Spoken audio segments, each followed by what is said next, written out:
Welcome to our deep dive on tax-smart investing for early career savers. First, we will frame the core question. Should you move gains from a taxable brokerage account into a Roth IRA? Next, we will explain the 0% federal long-term capital gains bracket, also known as tax gain harvesting, and why it can be a powerful tool. Then we will walk through a step-by-step plan, weigh pros and cons, and clarify the essential investment order to build wealth. Finally, we will close with key takeaways, a summary, and a call to action. Here is our agenda. First, we define tax gain harvesting and its benefits. Next, we outline how the 0% long-term capital gains bracket works. Then, we follow a practical step-by-step workflow to realize gains and fund a Roth IRA. After that, we compare when this strategy is worth the effort versus when to prioritize new contributions only. We will also emphasize the essential investment order. In addition, we will show example thresholds and common pitfalls. Finally, we will test your knowledge with a couple of quick quizzes. Before we begin, an important disclaimer.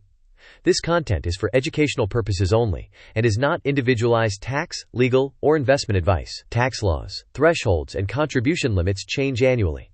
State taxes vary and may apply even when federal tax is zero. Realizing gains can interact with credits, benefits, or subsidies, such as the premium tax credit under the Affordable Care Act or education aid. You need earned income to contribute to a Roth IRA, and contribution or income limits may apply. Always confirm your specific eligibility with the IRS and consult a qualified tax professional.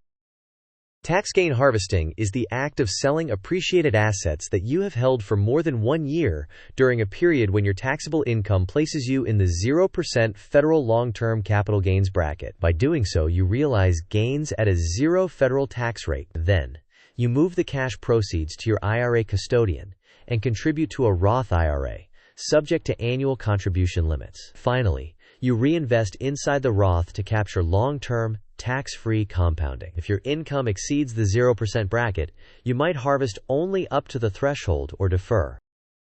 Let's unpack the 0% long-term capital gains bracket. If your taxable income is below the applicable IRS threshold for your filing status, your qualifying long-term capital gains may be taxed at 0% federally. This window often appears early in a career when income is relatively low. Note that the gains must be long-term, meaning the asset was held for more than 1 year, and state taxes may still apply depending on where you live. Also, when you harvest gains, your cost basis in the repurchased asset is reset higher, and the holding period restarts, which can reduce future tax liability on subsequent sales, but also affects how soon you again qualify for long-term treatment. Here is a practical workflow.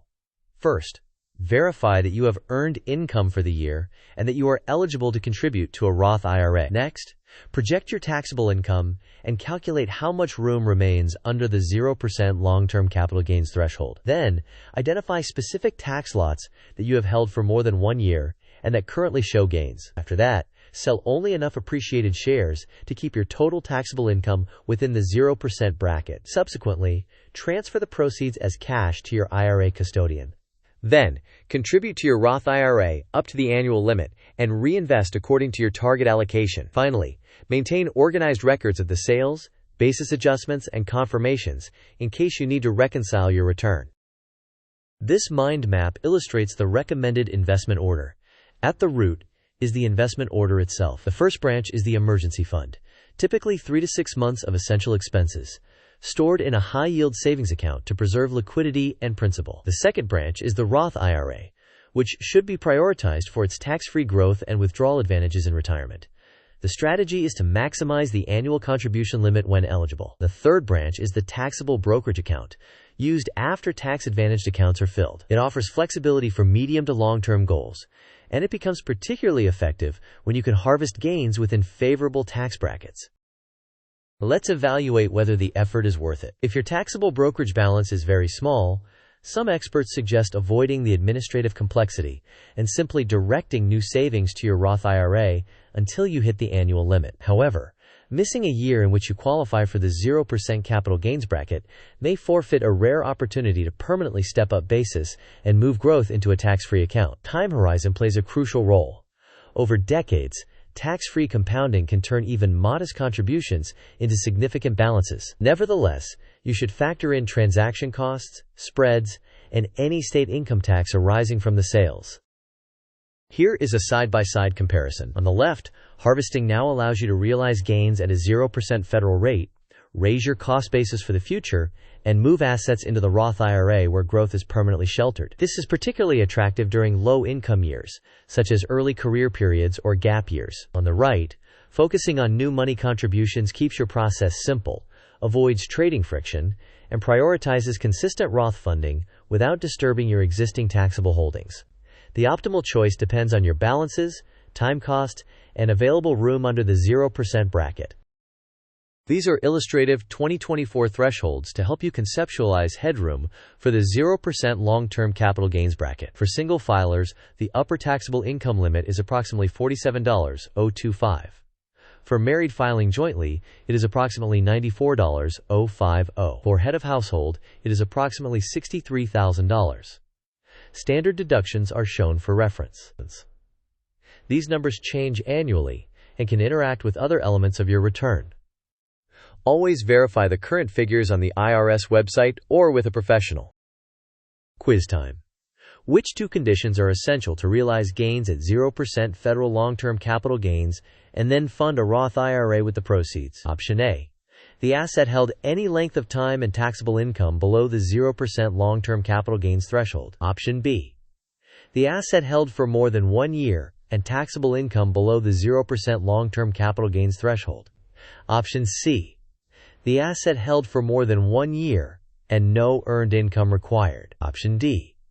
The asset held for less than 1 year and taxable income below the 0% long-term capital gains threshold. You may pause the video now to think about the answer. We will discuss the answer in the next section. The correct answer is B. You need to have held the asset for more than 1 year to qualify for long-term capital gains treatment, and your taxable income must be within the 0% LTCG bracket. Additionally, to contribute to a Roth IRA, you must have earned income for the year and meet contribution eligibility rules. Second quiz. What happens when you harvest gains and immediately repurchase the same asset? Option A. A wash sale disallows the gain. Option B. Your cost basis resets higher and the holding period restarts. Option C. Future dividends become tax-free in the taxable accounts. Option D. You cannot contribute the proceeds to a Roth IRA. You may pause the video now to think about the answer. We will reveal the answer in the next section. The correct answer is B. When you harvest gains and repurchase the same asset, your cost basis resets to the new higher purchase price, and the holding period restarts. Wash sale rules do not apply to gains. They only apply to losses. Here are the key tips. Prioritize Roth IRA contributions in low-income years. Harvest gains only up to the edge of the 0% long-term capital gains ceiling. Be mindful of state taxes and federal benefits that could be affected by additional income. Keep meticulous records of basis and transactions. Finally, maintain your target asset allocation by reinvesting promptly inside the Roth. Let's highlight nuanced issues and pitfalls. To contribute to a Roth IRA, you need earned income and must respect annual contribution limits. Realizing gains increases your taxable income, which can affect eligibility for certain credits or subsidies, such as health insurance premium tax credits. Short-term gains do not qualify for the 0% long-term capital gains bracket. If you repurchase the same asset after harvesting gains, your basis resets and the holding period restarts. If your balances are small and the administrative friction is high, it can be reasonable to prioritize maxing the Roth IRA with new contributions first. To summarize, capitalize on low-income years by harvesting long-term gains at a 0% federal rate and funneling the proceeds into a Roth IRA to secure long-term tax-free compounding. Balance the administrative effort against the cost of missing a rare opportunity. Maintain the investment order of building an emergency fund first, then maximizing Roth IRA contributions, and only afterward adding to taxable brokerage. Finally, recheck rules each year and consider state tax implications. Thanks for watching. If you found this helpful, please like the video, share it with someone who could benefit from tax-smart strategies, and subscribe for more. In the comments, tell us whether you plan to harvest gains this year or prioritize new Roth contributions, and what hurdles you are facing. See you in the next video.